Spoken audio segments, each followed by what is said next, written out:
It is with a great deal of relief that I can announce to you that we have made an arrest in our officer-involved shooting from Friday night. The shooting occurred in the 1700 block or thereabouts of Fulton Street in the north part of Aurora.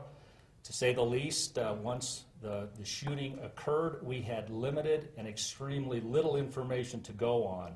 Had it not been for the efforts of on-duty personnel that night, as well as the help from surrounding jurisdictions, we would not have been able to set up the area that we cordoned off as quickly as we did. As a result of that, information began to trickle in extremely slowly on who or how this event unfolded and what we would be faced with in the future as far as the investigation occurred.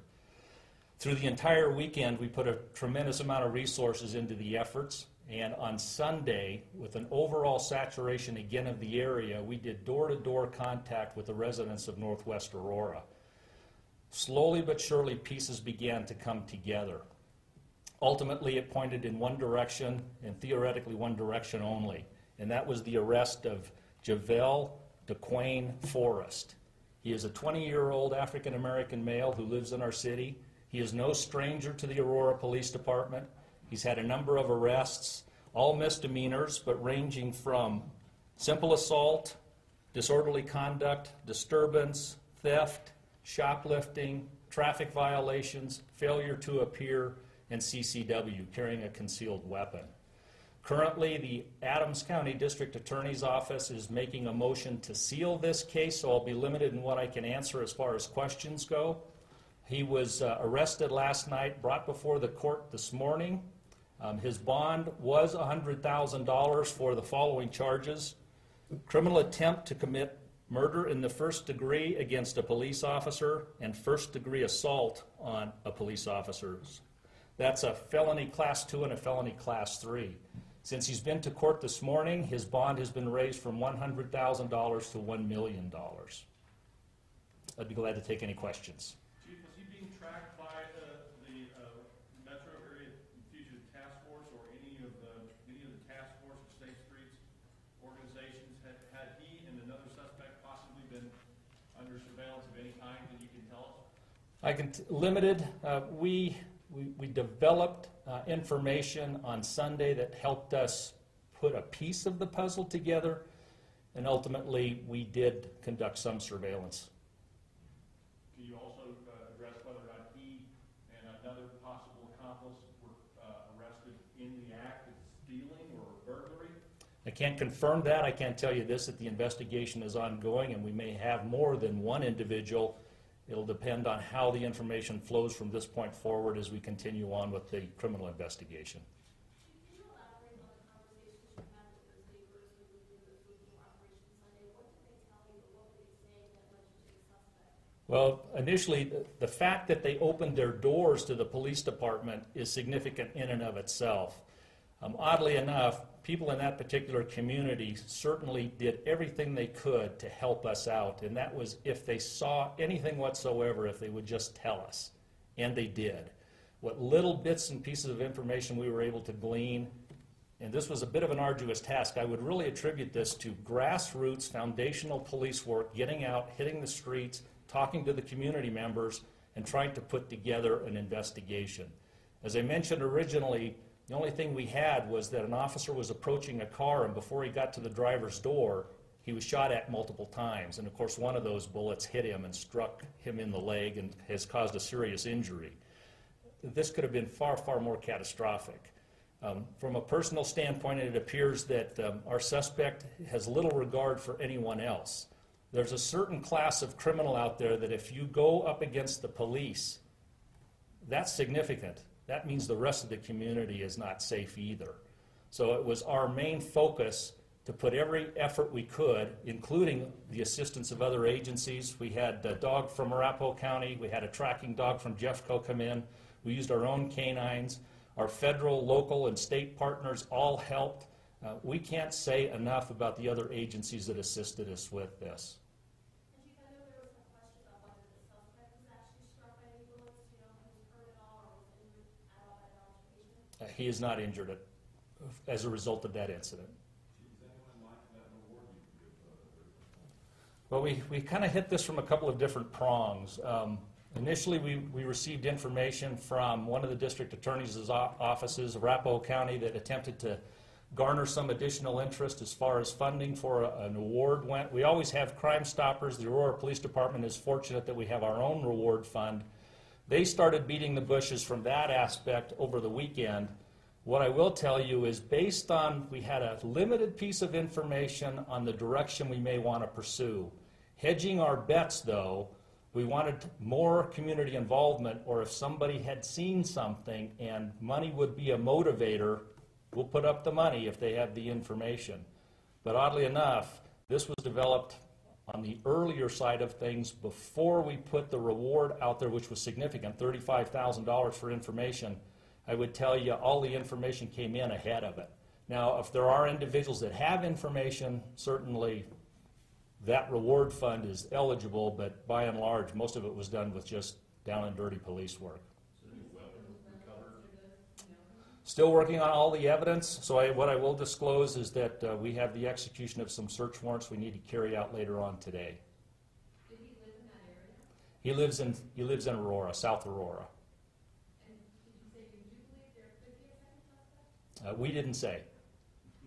We didn't say, however, the investigation will take us where it leads us. So you are still looking at the possibility of a second suspect? Let me term it like this. We are absolutely certain we have the gunman. Okay, but are you looking for any more people to arrest? Are any more arrests possible in this case? There are other arrests possible. Did you at any point make contact with this man the night of the shooting and possibly let him go when you set up the perimeter? Did your officers encounter him at any point earlier on and just did not know who that was? In an effort to keep the integrity of this investigation rock solid, I will decline a comment on that particular question.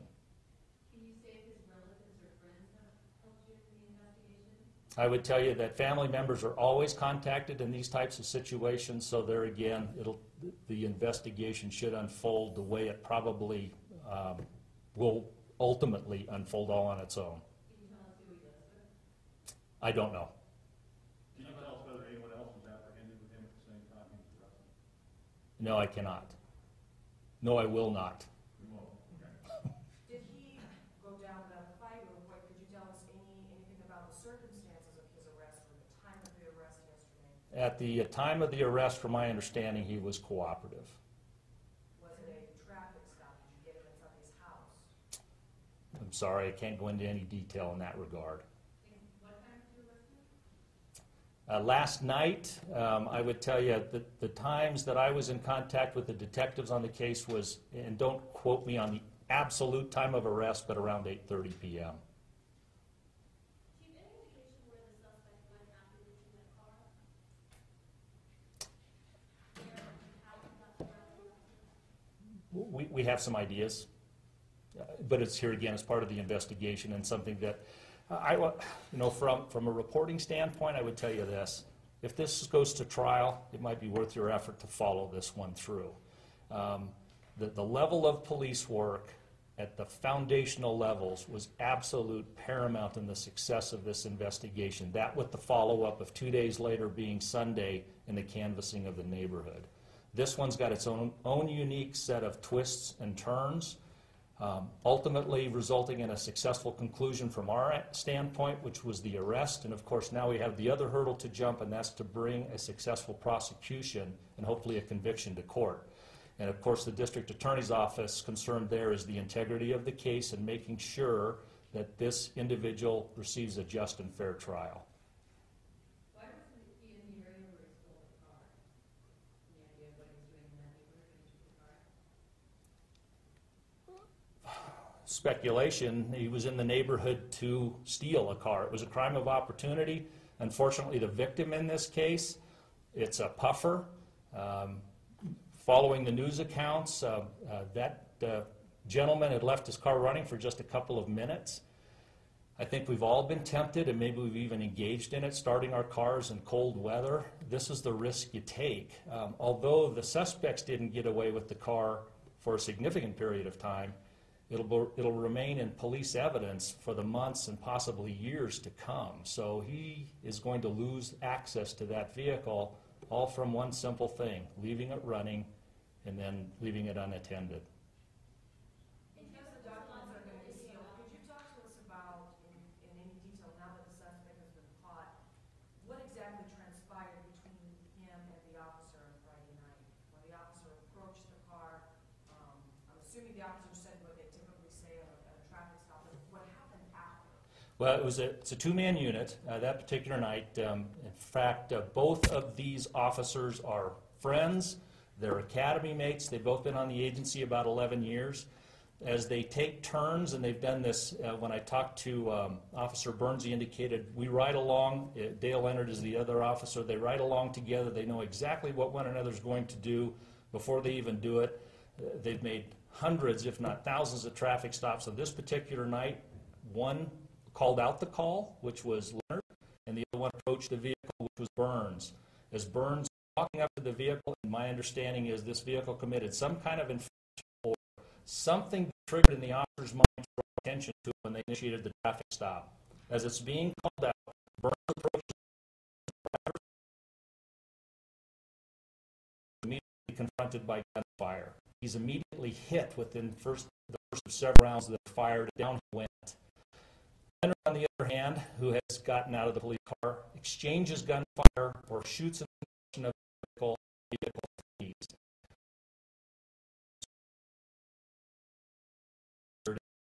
He's letting his partner know about that. He's shot in the leg. It's an injury to a artery, tremendous amount of blood, very painful wound, and at that point, Leonard puts a tourniquet on him, calls for additional assistance. The patrol car into the area. They saddle up in the patrol car and they come to University Hospital. The emergency room staff was waiting for them, having been advised by dispatch, and it's our understanding that the survivability of this wound would not have turned the way it had not been for the immediate